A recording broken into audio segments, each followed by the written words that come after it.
Hello, ladies and gentlemen. Welcome back to another episode here on African Confessions. Good morning. How are you? Thank you for the support that you have been giving us. This gives us the energy to keep on posting more episodes. When you watch each and every episode, there is a message that was sent to me by one of our dear sister. The message, it reads like this. Hello, Brother Nash, how are you? Can you please post my own story as hidden identity? I am a Zimbabwean woman who is currently staying here in Canada. I came here, this was after my father had passed away. I was born in Harare, and I was born into a family where everyone called us a blessed family. My father, he owned a fleet of trucks. Back in those days, we used to have these Hyundai sedan cars that they used to call Rixie taxis. My father had a lot of those, and my father, he owned buses as well, but he had a lot of trucks. He owned a fleet of trucks. We used to stay in a mansion that was not far from the blue roof, the White House of Zim. That is how rich we were, staying close to where the president and his family stayed. And at our house, there were too many cars that were always parked at all the times. We grew up going to the White Garment Church. My father hated anyone that went to a Pentecostal church. He only respected the White Garment Church. And my father, he was a bit of a hypocrite, because this is what he used to do. We had our relatives that were very poor, so much poor that it was so sad. We had this other auntie of ours. I liked my auntie, but we never got the opportunity to talk with her. Our auntie, she was my father's little sister, and she used to sell. She was just a street vendor in the CBD, but she used to sell at this other place that was called Market Square. Whenever we would get into town, my father will drive by Market Square so that we can be able to see our auntie.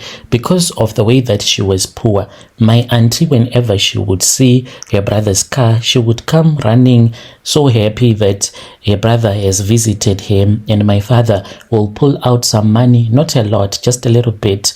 The way that my auntie used to thank my father with the little money that she would have been given by my father, she would even kneel down in the middle of the CBD, kneeling down just to thank my father for giving her that money that he would have given to him. But when I compare the way that he used to give money to the people at church that were not even his relatives, it was so sad. My father was a big donor, a sponsor of the church. He would give the people in church cars. Those that had high positions in church, he would donate cars to them. But as for his relatives, they were rotting with poverty back in the village where he was born. And my father, he hated all of his relatives, and he claimed that his relatives, they were poor because they were witches. Yet my father, he was a ritualist. We did not even know that my father was a ritualist. We did not know that the blessings that we thought we had, these blessings, they came from a snake that stayed in this other secret room that was in our mansion. My father never went to Pentecostal churches. He used to laugh even at the pastors, those ones that would appear on TV, and he said that anyone that went to a Pentecostal church was a fool, because those pastors, they just love money. They will take your money and they will lie to you that you are supposed to give them your tithing money. Yet in the Bible, it is not encouraged to pay tithe in the New Testament. That is why he loved to go to the White Garment Church, because there you do not pay tithing to anyone. So as I grew older, I started to date, and I used to sleep around with my boyfriend. His parents, they were also ultra rich. They also stayed in the same rich neighborhood. and he would come to my place whenever my father and mom was not around, because my parents, they used to travel all over the world. Our house was so big, so much that we had 2 maids and they did not stay with us. So this meant that we had too much freedom when our parents were not in the country, when they would have gone abroad. So whenever his parents were not around, I would go and sleep at his place, and we would get naughty even though we were young. And when my parents were not around, he would also come and we would sleep with each other, because this is what my brothers used to do. Whenever our parents were not around, you know, the kids in the suburbs, they always have these house parties with their girlfriends. So my brothers, they would go for days having those house parties, and I would be home alone with my boyfriend. So one night when I was with my boyfriend, we were busy watching this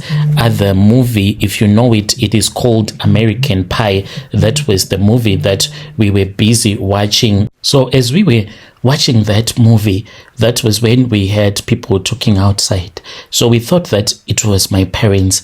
We got scared and we panicked that I was with a boyfriend and my parents had come back home. We then rushed into the spare bedroom, my spare bedroom, and I hid my boyfriend into the wardrobe, and I returned back to the lounge where I was sitting watching a movie with my boyfriend.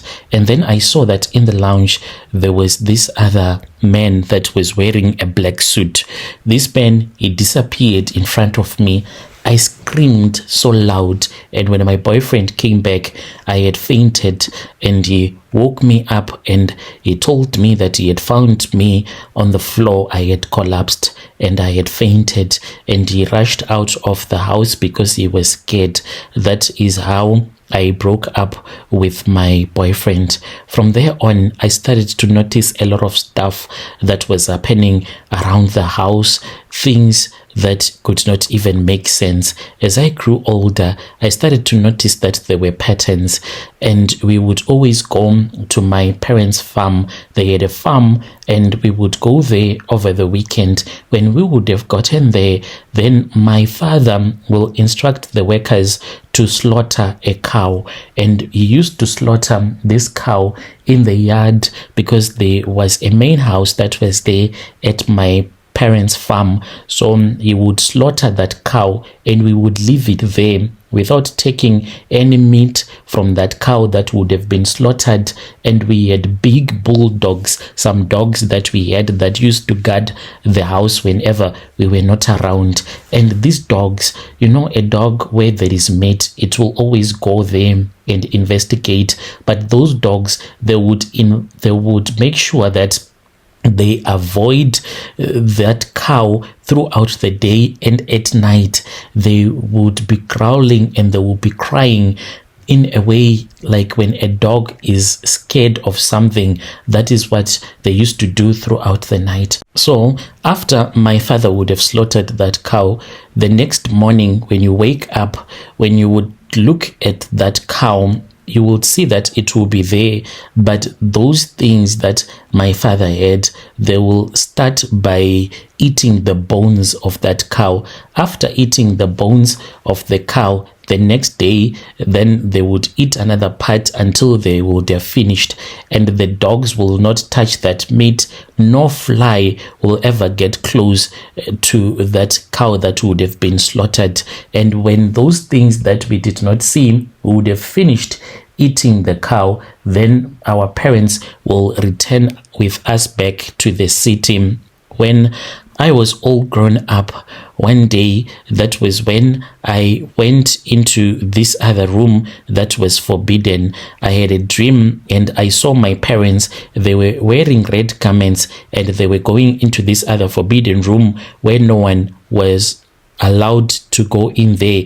This room, it was a locked room. It was locked at all the times. It was at the back of our mansion. Even our maids were not allowed to enter. Even I, his daughter, we were warned never to go near that room. So I had a dream. I saw my parents getting into that room, and when I woke up, somehow something just told me to go and have a look. When I went close to that room, I saw that the door was open. I got in there. When I got in there, I saw that there was a clay pot that was in the middle of the room, and there was a snake that was coiled around that clay pot. And that snake, it saw me. Then it started moving towards where I was, and I fell to the ground. I screamed. When its head turned towards me, I screamed so loud. My father heard me. He ran in. He was furious with me. He slapped me so hard that I lost my tooth, and he started screaming at me. Later on, my parents, they told me that this snake is what was keeping them safe from bad people, from my father's relatives, because they were witches. They wanted my father to be a poor man, and the snake was their protection that fed the entire family. By then, I did not understand what my parents meant. I started to notice that boys, they would want me, but they would be scared to talk with me, just like what used to happen when we were at the farm. The dogs will walk around that cow but would be afraid to go near that cow. I was a beautiful woman, always dressed well, but the men that would want me, they would be scared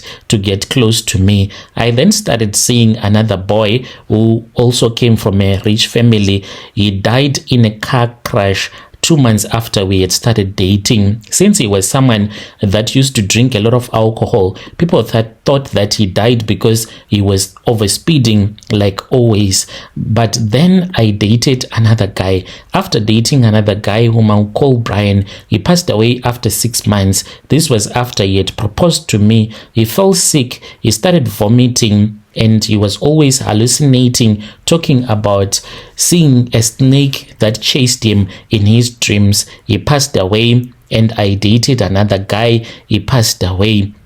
And I dated 4 men that died by the time I was 25. All of these men, they died in strange circumstances.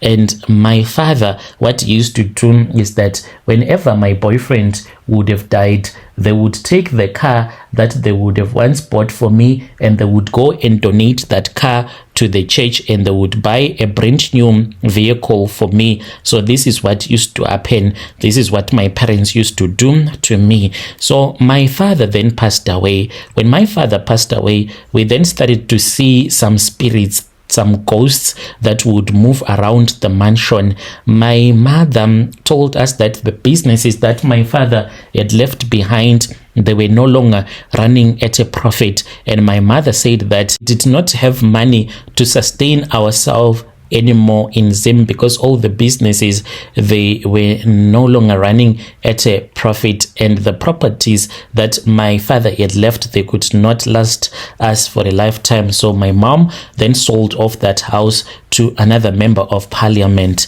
After that, me and my mom and my siblings, we then left Zim and we came to Canada. We started afresh. I studied nursing and I found a job in Toronto. I tried to live a normal life, but the curse kept on following me. Every time a man would fall in love with me, something terrible will happen. A guy once had a stroke when we were in Egypt for our vacation. Another white guy, he was involved in a freak accident days after he had spoken with my mom on a video call. It became so bad that I stopped dating completely. I told myself that maybe I was meant to stay single, and even when I was single, I would always see myself back home in Zim, even being abused by my dad. I was always tormented.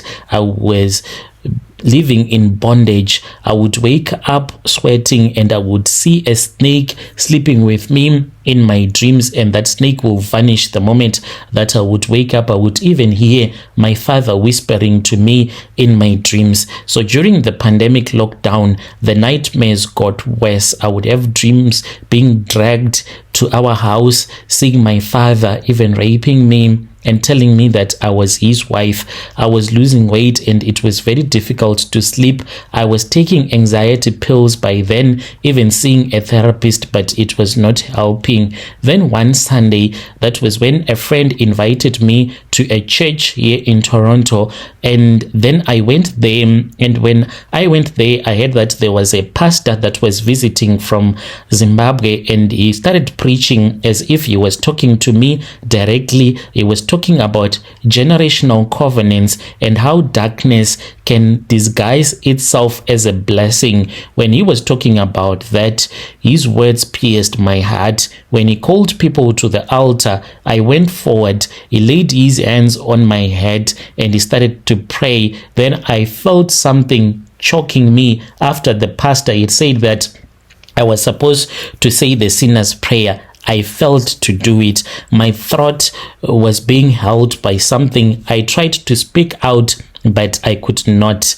And he kept on praying for me for many minutes. They even ended up taking me to another room because that spirit was refusing to leave my body. This is what happened to me, Brother Nashi. The deliverance was not done in one day. I kept on going to the place where the pastor was staying. Then one day when I went there, they prayed for me, and as they were praying for me, I fell to the ground. I started shaking violently. Then I started to feel that there was something that was inside of my stomach that was moving up to my chest. My stomach, it started twisting and turning as if I had diarrhea. I screamed, and then the people that were there at that house, they started to pray loudly, and I kept on saying, stop it, please do not shout when you are praying, because when they were praying loud,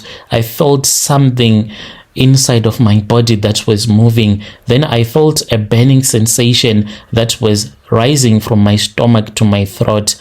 I opened my mouth, and what came out still terrifies me to this very day when I think about it. I saw a small snake. It was a black snake, shining. It was about the size of my finger. It came out of my mouth and it fell to the ground. It did not have any strength to move. The pastor started praying. He took his handkerchief and he covered it with that handkerchief, and it stopped moving. And then the pastor said, that is the spirit of your father's covenant. It has been exposed. He kept on praying, and then I just drifted away. I don't remember much, but when I woke up, then I received a phone call after the deliverance had been done. It was my brother in Ontario who had told me that my mother had been taken to a hospital. She was in intensive care. I said, why? And then the pastor told me that my father and my mother, when they had gone to do their rituals, since they wanted maximum wealth and power, they were told by the healer that their hearts, they were going to get connected to that tokoloshi that they were going to be given in form of that snake. So since that snake had died back home in Zim, this meant that my mom also had died. So my mother, she passed away the following day. Since that night, that was when I started to live a normal life. This is my own confession. When you post my story, please tell me. I'll be following through in the comment section. Dear listeners, right there was a message that was sent to me by one of our dear brother. Let us try to speak with our brother in the comment section. Strange things indeed they do happen in this world. If you have any testimony that you wish to share with us, please do not hesitate to come to my inbox and then you share with me your own side of the story.